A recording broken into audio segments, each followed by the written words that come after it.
Sejam todos bem-vindos ao canal Advogado Completo. Meu nome é Ravi Savaia e o vídeo de hoje é com relação à definição da palavra direito. Bom, pessoal, definir direito não é uma questão simples, viu? Eu fiz uma pesquisa aqui, busquei citações de vários autores.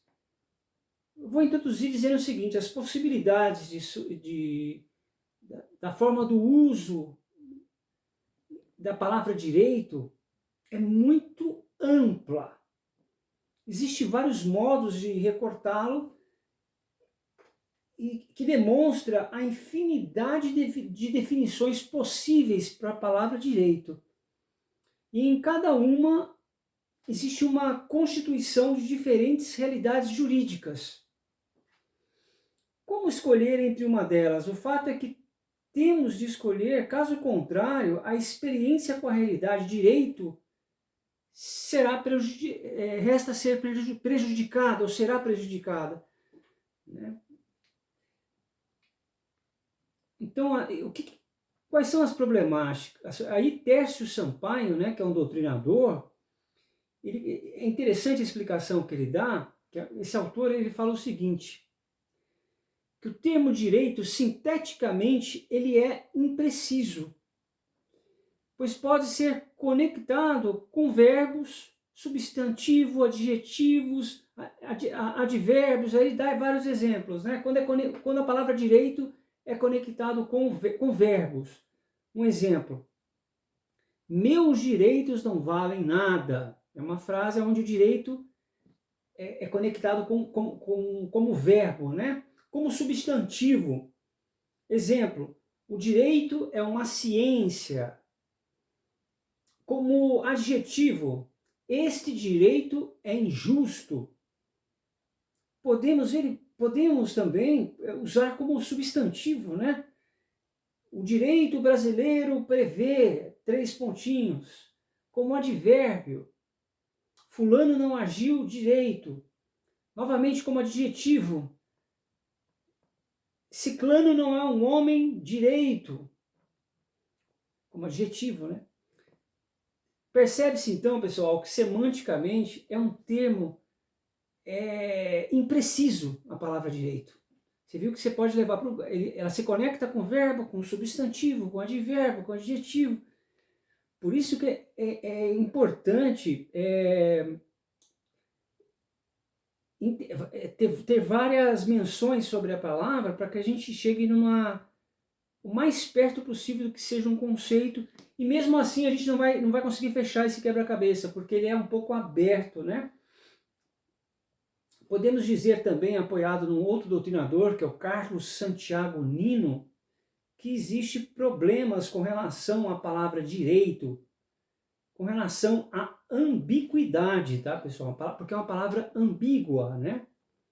Tais problemas são imperfeições muito comuns na linguagem ordinária, não só inerente ao termo direito, mas quase a todos os outros, mas deve ser afastada nas construções dos discursos científicos, embora tal tarefa não seja de todo possível, dado que as palavras não guardam relações naturais com as coisas. Porque uma coisa é você falar direito, a palavra direito, né? Não estou falando de falar corretamente, estou falando a palavra direito. Outra coisa é entender a definição do que é direito, né? É o que esse autor está colocando. Com relação aos problemas da ambiguidade, ele coloca também o problema de carga emotiva, né, que existe dentro deste conceito. Com relação à ambiguidade, a característica dos termos que comportam mais de um significado. Isto é, que pode ser utilizado em dois ou mais sentidos.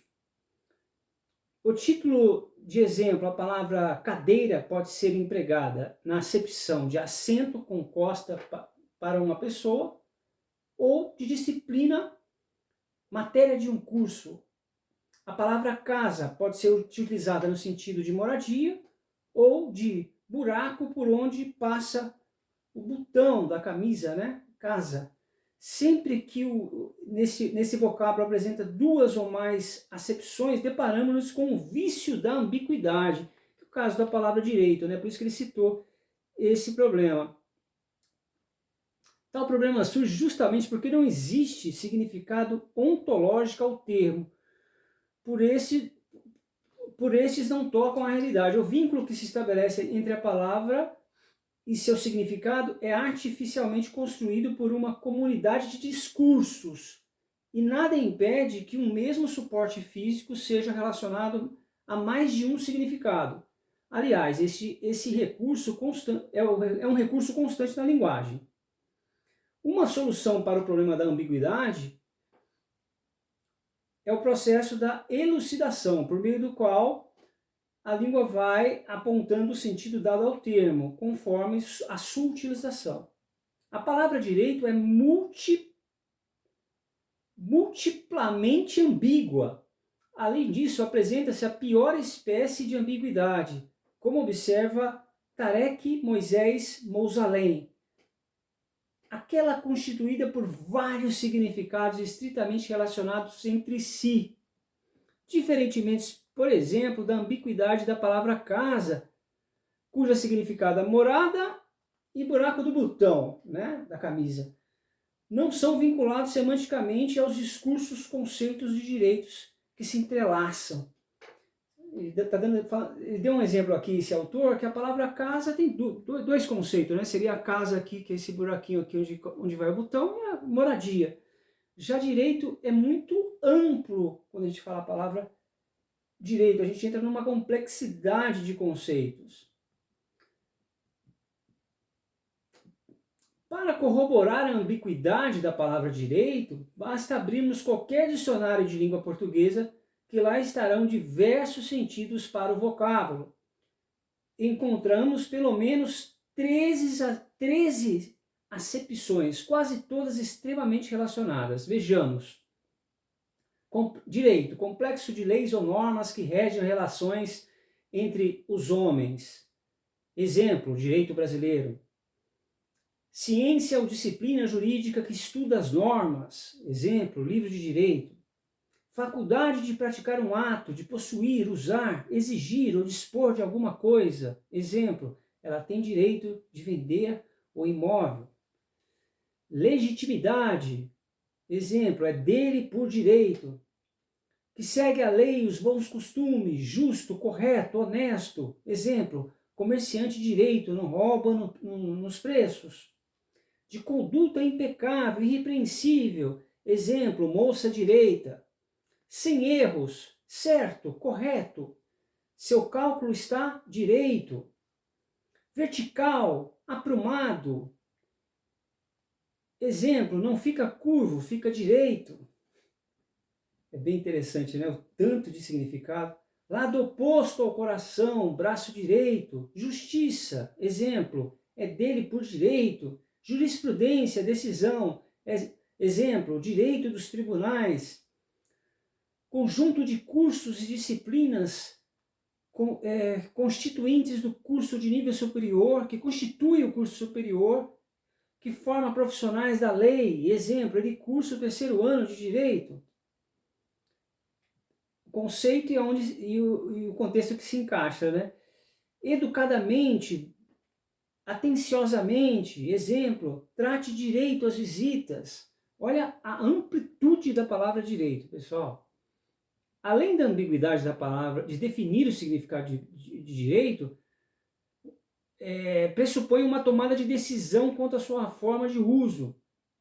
Dentre todas essas opções, há uma certa ou errada, mas sim aquela que se enquadra ou não à situação estrutural de sua utilização. Nota-se com os exemplos dados acima que o sentido do termo é determinado pela sua contextualização. Então, o que esse autor está falando que é bem... O nome dele é Ferdinando de Saussure, é isso? Ferdinando de Saussure. Ele fala que, determinando da onde você vai colocar, no contexto que você vai colocar a palavra direito, que vai definir a sua estruturação. É bem interessante o que ele coloca aqui.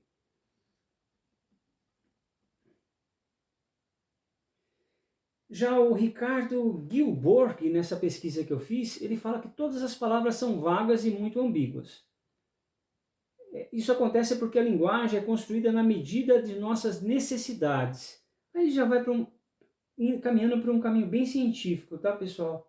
Eu já vou indo mais focado na palavra direito, para a gente não entrar muito na metodologia. No caso do direito não é diferente, o termo é impreciso, pois por mais elaborada que seja a sua definição, restará sempre um quântil de vaguidade, zona de penumbra, a ser solucionada por suas definições. Isso tudo porque os termos utilizados nas demarcações do seu conceito pressupõem outros para serem explicados, e esses outros numa circularidade indefinida justificada na autorreferibilidade da linguagem.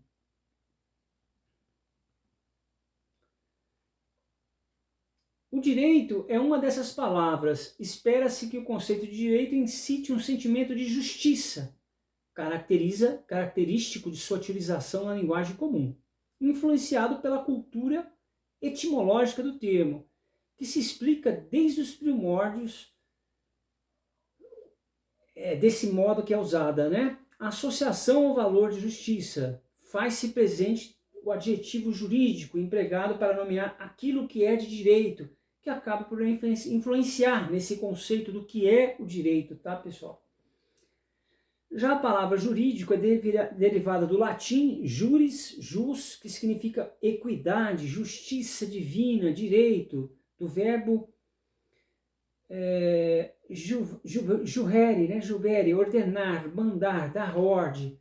Já a palavra direito vem do latim directum, do latim clássico directus, em linha reta, alinhado, direito. Directus é o particípio do passado do latim de dirigere, endireitar, alinhar, dirigir, de regere, dirigir, conduzir, reger, governar, da mesma origem de rex, regis, rei e regula, regra, enquanto o termo jus liga-se à ideia de justiça divina, direito ditado pelos deuses. O sentido do termo direto não vincula seu ordenamento ao imperativo religioso e moral. Do latim directo derivou-se do português direito. Do latim directus derivou o português direito, o espanhol diretto, o italiano diritto, o francês droit.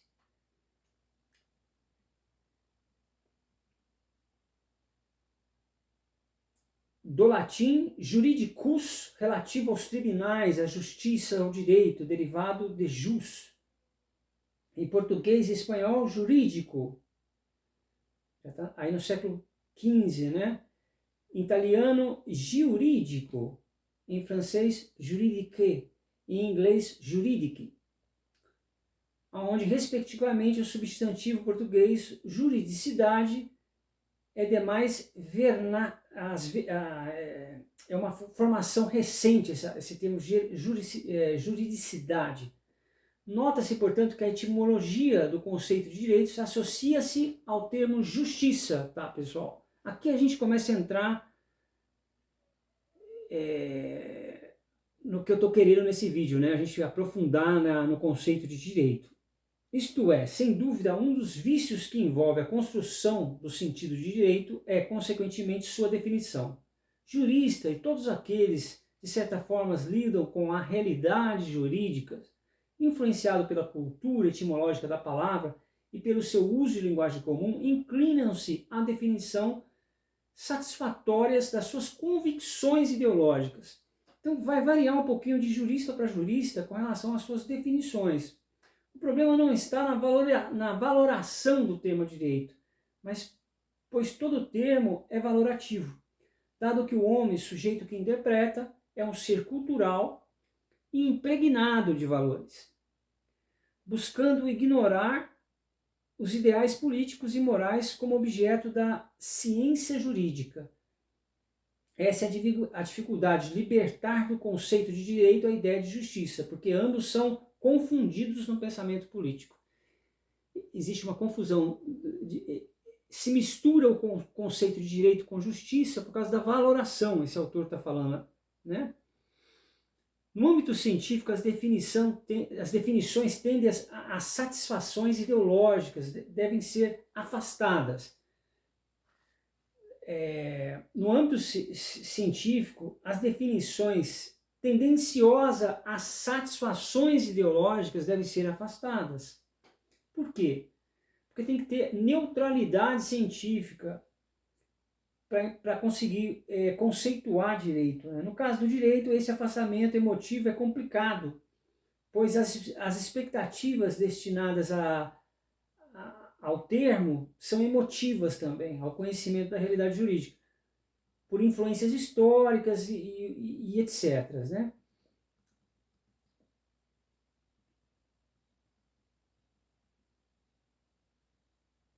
Aí, pessoal, dentro dessa, falando do direito, a gente entra numa das escolas, que é uma das escolas muito importantes, que foi o justnaturalismo, uma escola antiga, né? Na sua concepção, o direito é uma ordem de princípios eternos, absolutos e imutáveis, cuja existência é imanente à própria natureza humana. Um direito natural, anterior ao conjunto de leis postas e aprovadas pelo Estado. No justnaturalismo, olha que interessante, né? O direito era imanente da própria natureza humana, era o conceito de direito no justnaturalismo, né? que é uma escola antiga, né? que a gente estuda nessa disciplina que é Teoria Geral do Direito.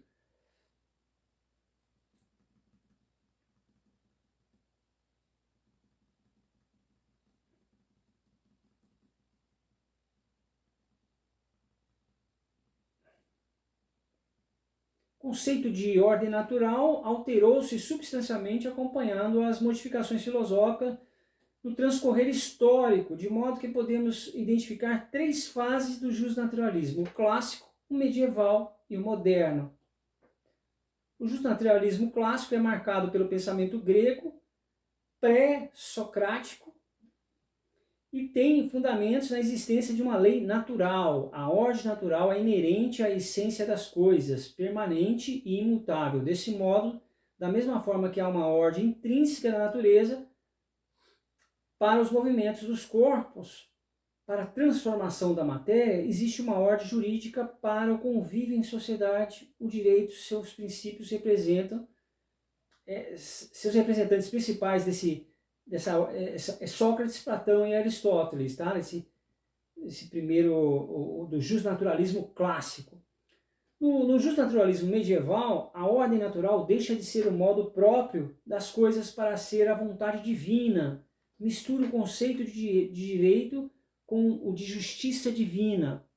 Isso aqui é o justnaturalismo medieval, tá, pessoal? É uma mistura do conceito de direito com o da justiça divina.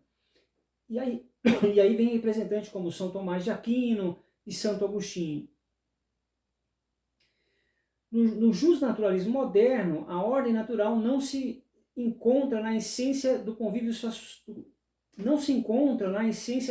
social ou na vontade divina. É o homem que ordena as coisas por meio da razão. É assim que faz, assim a sua relação com a sociedade. O direito passa a ser vista como uma ordem racional no justnaturalismo moderno. E aí, seus principais representantes Rousseau, Hobbes e Locke. Em suma, o conceito de direito na concepção justnaturalista é uma ordem natural, é a função do Estado mediante a produção e aprovação de leis, nada mais é do que positivar normas já existentes, com o meio de alcançar a justiça social.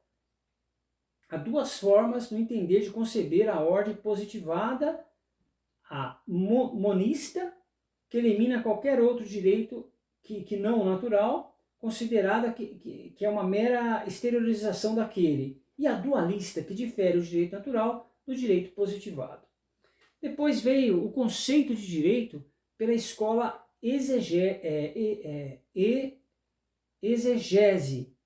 A escola de exegese surgiu na França no início do século XVII, no decorrer da Revolução Francesa, né, que teve aquela primeira, uma importante constituição, né, que veio dessa Revolução Francesa, que foi a Constituição, se não, salvo um juízo maior, de 1717, com a codificação do direito civil francês e a unificação das leis, né, do Código de Napoleão.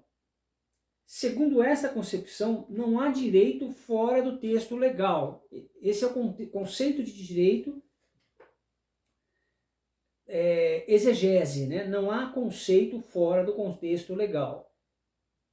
Este sistema normativo emanado do poder estatal colocou que todas as relações e conflitos humanos é incapaz de sofrer modificações ou influenciar na dinâmica social na qual se encontra inserido. O fundamento da escola exegese está na lei escrita. Ela é a única expressão do direito que se encontra no Código de Napoleão. Por isso que falava que o direito nessa época era... O juiz era a boca inanimada da lei, né? Porque ele só não havia uma interpretação do juiz, ele seguia a lei e pronto, né? E não abria muita margem para interpretação, né? Aqui a gente está falando do conceito do direito no período exegese, né? Agora, vamos lá. No positivismo, o termo positivismo é utilizado para designar duas tendências que têm como ponto comum um afastamento do direito natural e o reconhecimento do direito positivo, como aquele vigente e eficaz em determinada sociedade, mas que muito se distancia na delimitação do conceito de direito. São as escolas do positivismo sociológico e do positivismo jurídico. O positivismo sociológico veio da teoria de Augusto Comte. Traduz um exagero da sociologia jurídica, que concebe o direito como um fenômeno social, objeto das ciências sociais. A ciência do direito é vista, nesse contexto, como um segmento da sociologia. Positivismo normativo ou jurídico é marcado pela tentativa de fundamentação autônoma da ciência do direito, sugerida na teoria pura de Hans Kelsen. Esse cara é fantástico. Surge como reação à falta de domínio científico da ciência jurídica, que, reduzida à sociologia, submetiu o direito a diversas metodologias empíricas, psicologia, deduções, historicidade, sociologia, tomando emprestado métodos próprios de outras ciências para seu estudo. Com isso, não havia autonomia científica. O cientista do direito estava autorizado a ingressar em todos os domínios empíricos sob a fundamentação de um estudo jurídico. Com a reação a tal situação, Kelsen propôs a purificação metodológica da ciência jurídica, ou seja, a investigação do direito mediante processos próprios que afastasse a sociologia, que afastasse da política, da moral, e assim fez submeter-se a uma dupla depuração. Primeiro procurou afastar-se de qualquer influência sociológica, libertando a vinculação da concepção de direito à análise de aspectos fácticos. Segundo, retirou do campo da apreciação da ciência do direito a ideologia política e os aspectos valorativos do direito. Fantástico isso, né, pessoal? Kelsen tira todas essas, da sociologia, da psicologia, do aspecto político, dos aspectos valorativos, para entender o direito como um estudo. Por isso que ele foi um grande nome, né? Você vê aqui, a gente está estudando o conceito de direito, como é que Kelsen foi muito importante para trazer o direito contemporâneo, até a influência de Kelsen até no direito contemporâneo, porque ele tira essas valorações, né? Com essa depuração, Kelsen delimitou as normas jurídicas como o início único objeto da ciência do direito, que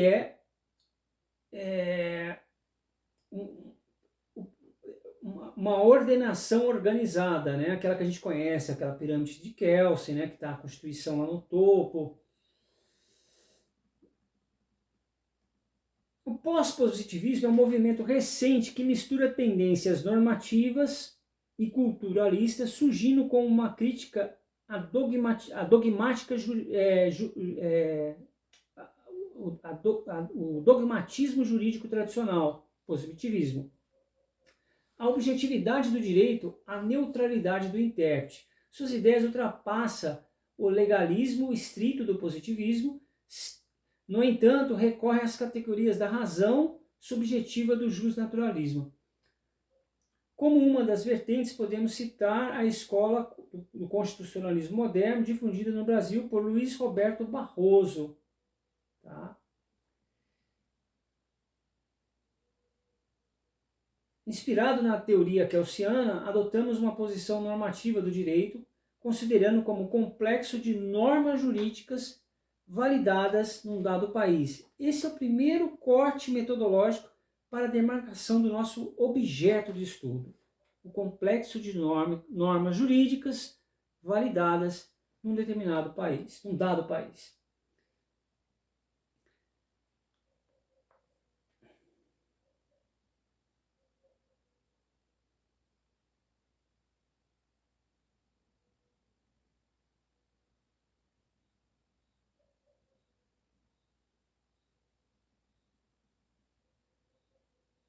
A expressão, a gente escuta muito, direito positivo, a princípio parece redundante, pois para todos aqueles que adotam uma posição kelsiana não existe outro direito, senão o posto positivo. No entanto, o pleonasmo se justifica pela ambiguidade do termo, para diferenciar sua forma do uso como objeto da ciência do direito.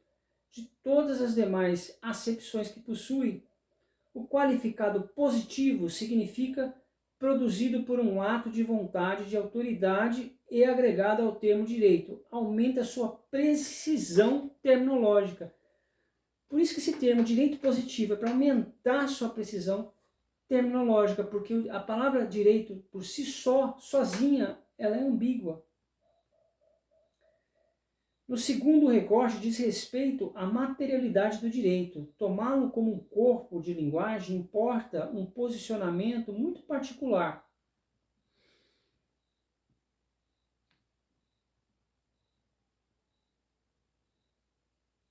Aí existe, pessoal, o método hermenêutico-analítico. Aí é citado o nome de Miguel Reale, né?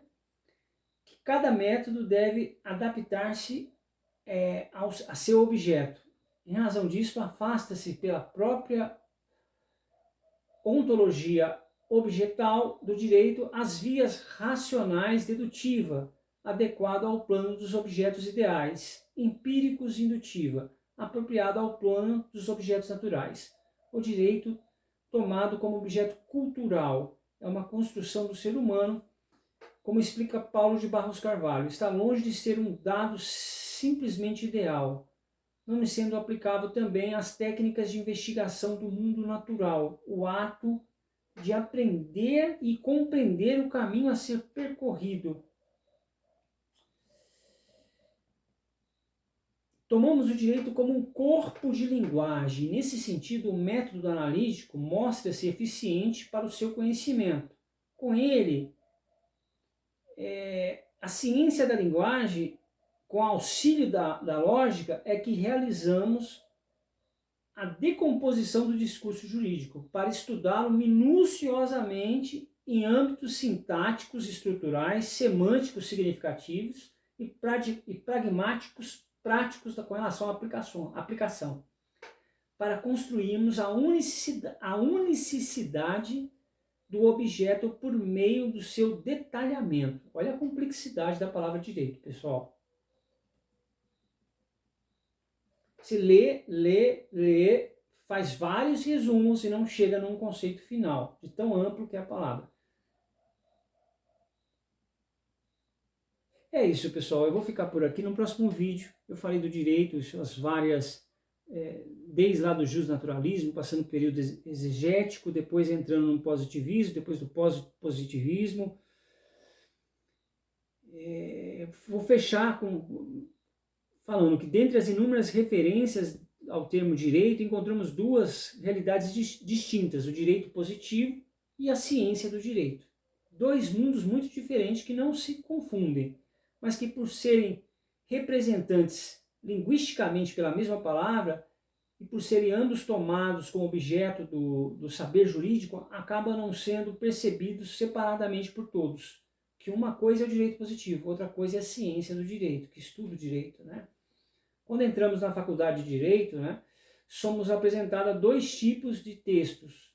Os professores nos recomendam uma série de livros para leitura, alguns contendo textos de leis, códigos, constituições, legislações, produzindo por doutrinadores, né, e etc. Outros contendo descrições dessas leis, produzidos pelos mais renomados juristas, os quais denominamos doutrina, né, como eu falei, doutrinadores. Logo notamos que neste último refere-se aos primeiros. Ambos são textos jurídicos e diante deles a distinção nos salta aos olhos.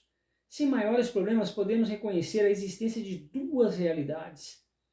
Uma envolvendo os textos da doutrina e outra formada pelos textos legislativos. A ciência do direito ali e direito positivo aqui. Como este exemplo, fica fácil compreender que o estudo do direito comporta dois campos de observação e por isso se instaura a confusão, que é reforçado pela ambiguidade do termo direito, empregado para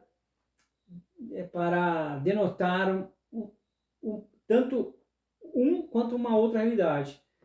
Então, aqui o autor está diferenciando o que é direito positivo, o que é ciência do direito. Isso aí dá pano para manga para outro vídeo, tá, pessoal? Vamos ficar por aqui que a gente já passou de meia hora de vídeo. Acho que tá bom por hoje. Um abraço a todos, até o próximo vídeo.